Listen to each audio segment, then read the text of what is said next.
Hi, my friends. It's Miss Holly from the East Grand Rapids branch and Fred, and we are here along with Miss Sarah to talk about some of our favorite things, graphic novels.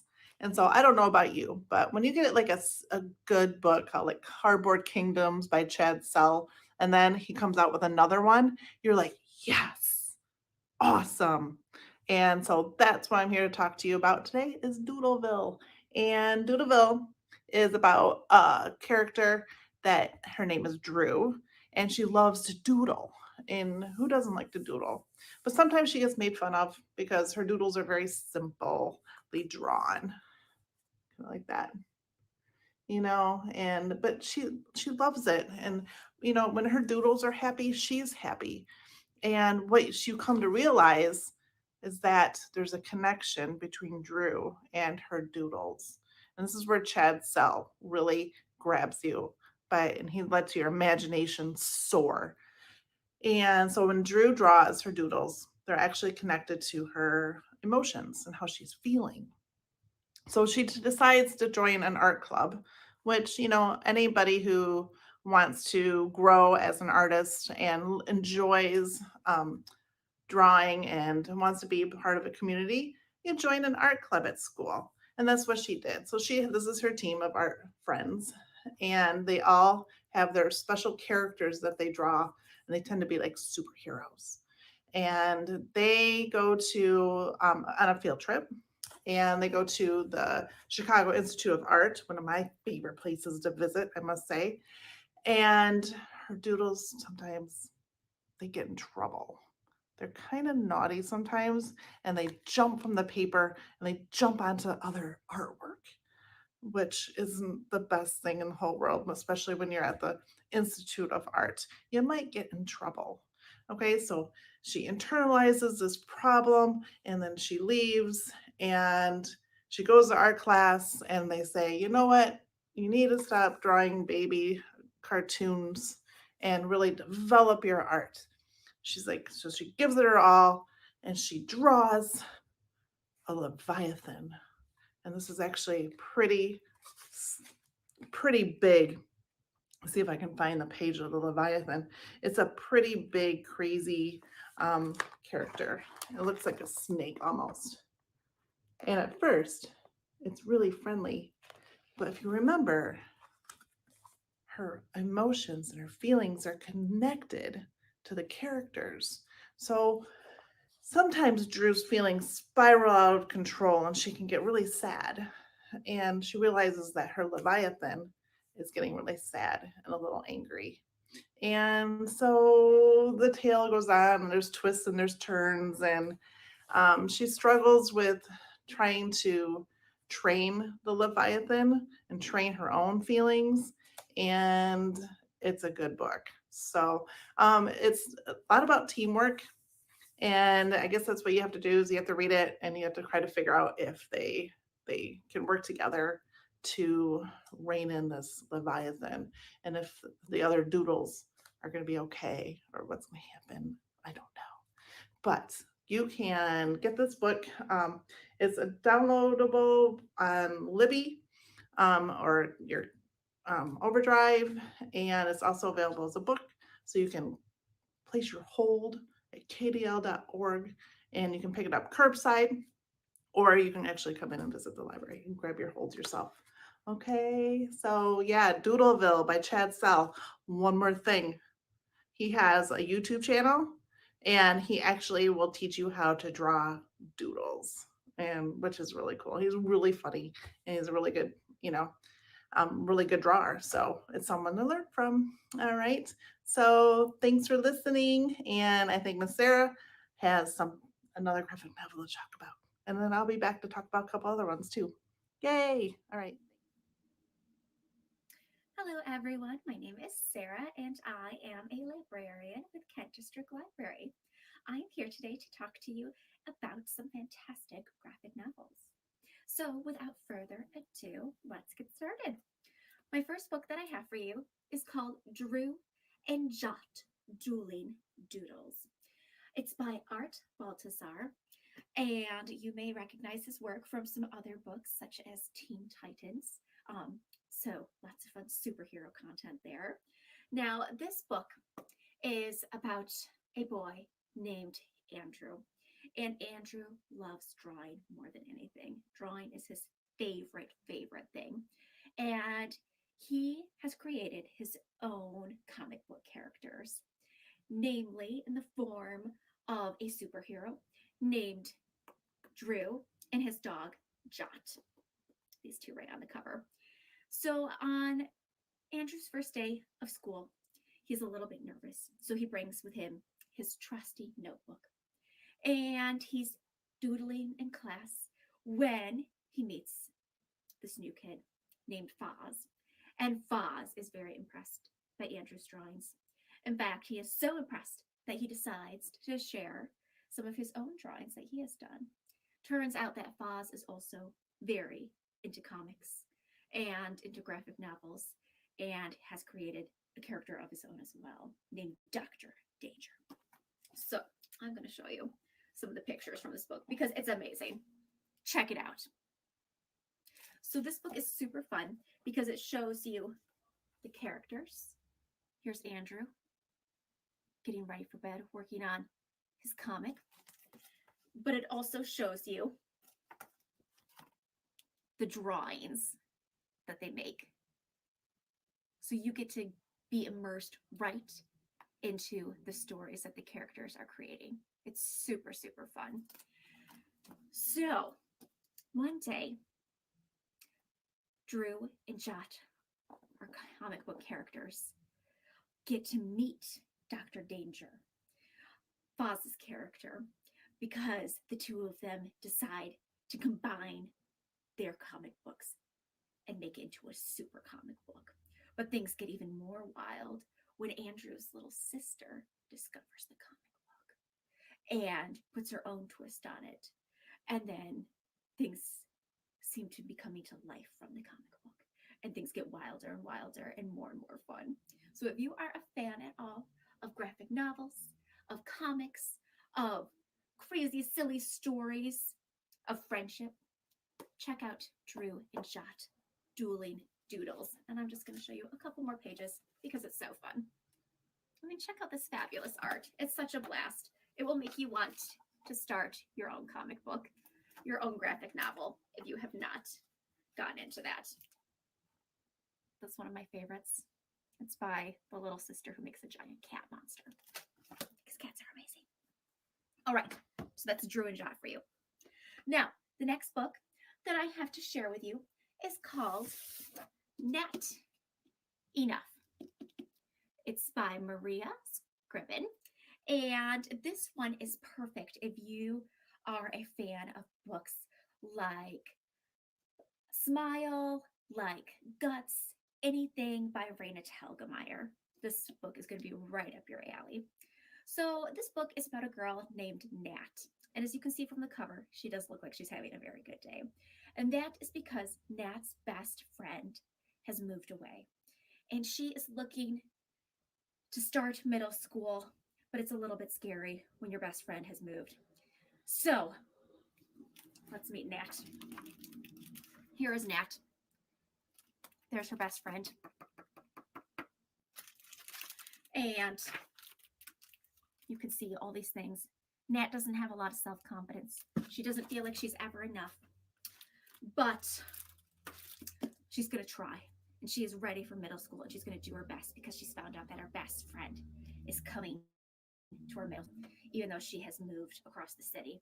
But now her best friend is acting a little bit differently. Is kind of starting to ignore her. And things are a little bit hard. So Nat meets some new people in her middle school. Things are getting okay. But Nat still wants to impress her best friend from the past, but her best friend isn't acting like herself, and Nat has to try to figure out if she wants to be the person who she used to be with her best friend, or if she wants to embrace these new friends that she's making and discover who she really is. It's a really lovely book. I really enjoyed it. It's got some fabulous art. Nat's dog and cat make lots of little appearances and little jokes in the chapter titles, which is really fun. So if you're looking for a good one, about friendship, about being yourself, about growing up, nat enough. It's a really, really lovely one. Recommend. Next up, Kitten Construction Company. Y'all, this book is so, so cute. It's by John Patrick Green. And oh my goodness gracious. If you like kittens, if you like cats, if you like anything cute, this book is for you. Let me tell you, this book I was just smiling the whole time. It's so precious. So, and that's the thing though with this book. There's this cat named Marmalade. There you see Marmalade. And no one takes Marmalade seriously because Marmalade is so very, very cute. Now, Marmalade is an architect. And as such, Marmalade makes all these plans for creating amazing, amazing buildings. But everyone just sees a cute little kitten and is like, oh, you're so cute. You can't make anything. So Marmalade keeps getting ignored by all these amazing people and doesn't get any jobs to create buildings because everyone's just like, oh, you're just a cute kitten. So this is very frustrating for Marmalade. So one day Marmalade goes to the mayor's office and is like, I would like to make the new mayor's mansion. And they're like, well, you're just too cute. This looks nice, but you're too cute. You can't do it. There's no way. So Marmalade goes out in search of finding other kittens and other cats who have the skills to create an amazing construction company. Comes across all of these fabulous cats. Cats who are good at plumbing, cats who are good at building. But again, everyone's just like, oh, you're just too cute. We don't want you to help us. So they just have to do it themselves, they decide. But along the way, they run into some trouble and some problems. So it's exciting, but it's also very adorable. And it will make you feel good about yourself and make you feel like you can do anything. It's very empowering. It's a great book. And it's part of a series too. So if you like it, check out Kitten Construction Company by John Patrick Green. It's a good one. Next one I have for you is also a very sweet one about friendship. It's called P, B, and J Stuck Together. So this one is by Brian Smith. And when I first saw this one, I was like, P, B, and J, that sounds ridiculous. That sounds so silly. How could there be a graphic novel with a P? Well, my goodness, friends, let me tell you, it absolutely works. So this is a book about a little P, and P lives on a farm. And there's the farm. Lives in a little pea pod. He lives with their mom and their grandpa. But they want to do more than just live on the farm. They want to go on adventures, and they want to roll and roll out of the farm into the great unknown. And so one day they're rolling down. They're with their friends, and their friends dare them to go roll out of the farm. And Pete's like, oh my goodness, well, this is what I've always wanted to do, but I'm kind of nervous now that I'm here. They go for it. And then there's a huge storm, and they go farther than they intended. They get kind of stuck out there, and then they get lost until they run into this bee. And this bee, you can tell, doesn't really fit in either. And there's probably more to this bee than meets the eye. I mean, they're wearing glasses for starters. They're not a normal bee. And they have this little knapsack, and there's these people going after the bee. Then they run into a blue jay, and this blue jay doesn't know how to fly. So they make quite the team, all three of them, and they go on this fantastic adventure together and run into all these things that they never thought that they would experience and become quite the group. It's very, very lovely. I absolutely loved it so much. If you're looking for something that's going to make you smile and something that you're just not going to expect, then I highly recommend P, B, and J. It's very, very sweet. It's a good one.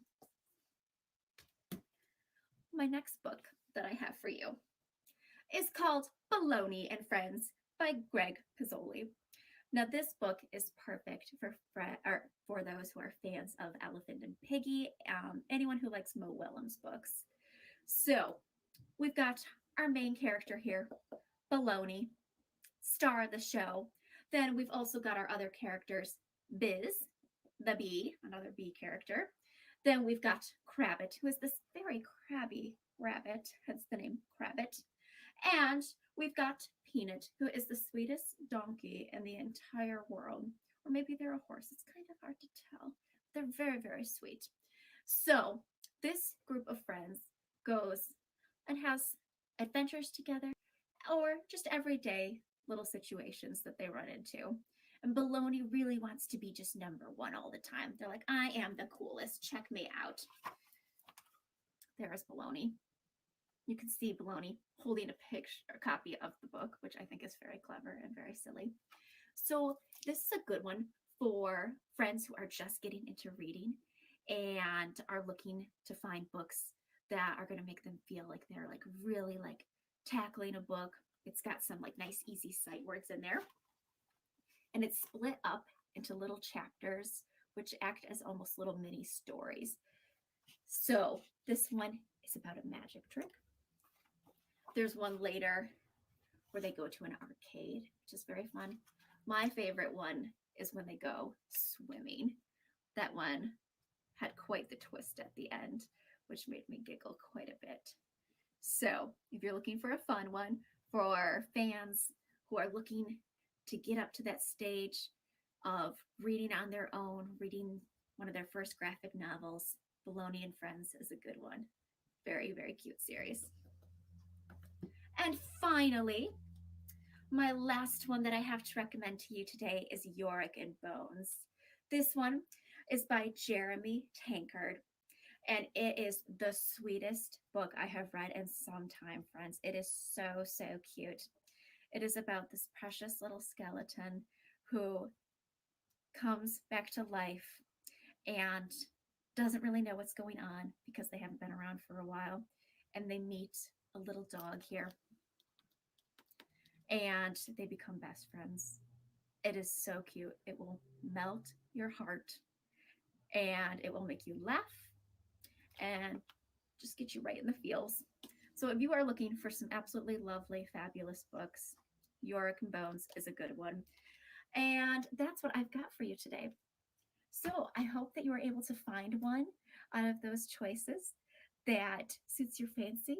And you can find all of those at Kent District Library using your KDL card. Hope that you enjoyed that today, and we will see you later. Have a good day. Bye bye. Holly again, and I'm here to talk to you about another fantastic graphic novel series that you're going to want to check out at kdl.org.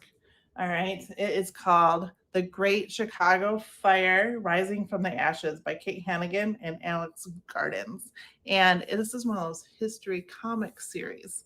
So if you're really into history, which I am, and you want to read it in a really fun format, graphic novel, this is a series for you. And what I really like about the series is that it takes this like major event in history, but it ties in the storyline that's actually fictional. So it makes it a little easier to read and to digest. Now, as an adult, I do know a few things about the Great Chicago Fire, which made me really hesitant to read it because it's devastating. I mean, 300 people passed away. It's during a time when there's a lot of discrimination against people who came from abroad, from Ireland, for instance. And it's about, 2,000 some acres burning. And it's sad.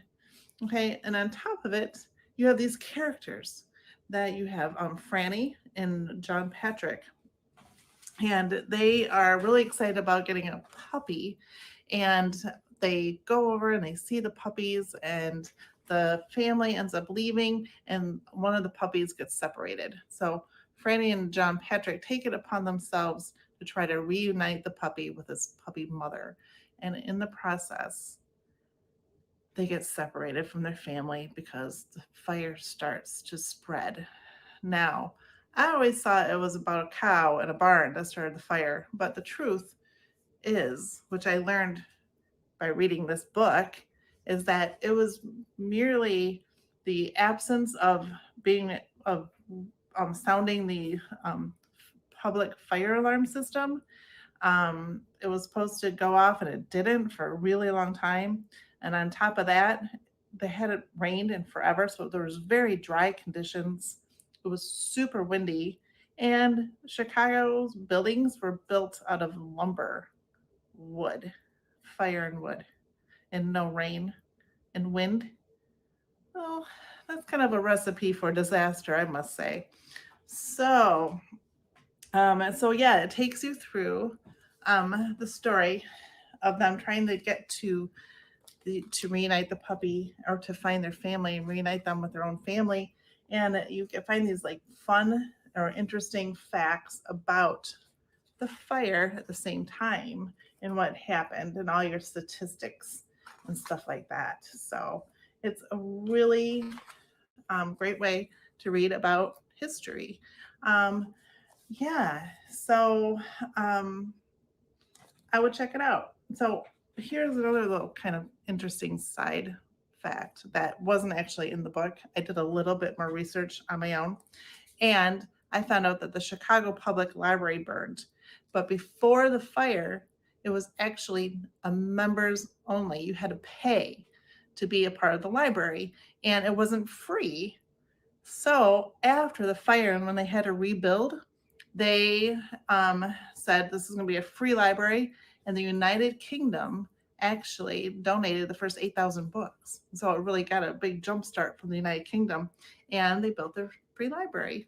So in the back, it's not all devastation, by the way. In the back of the book, at the end, they talk about the rebuilding of the city. Okay, so there is, and of course, there's fireworks at the end.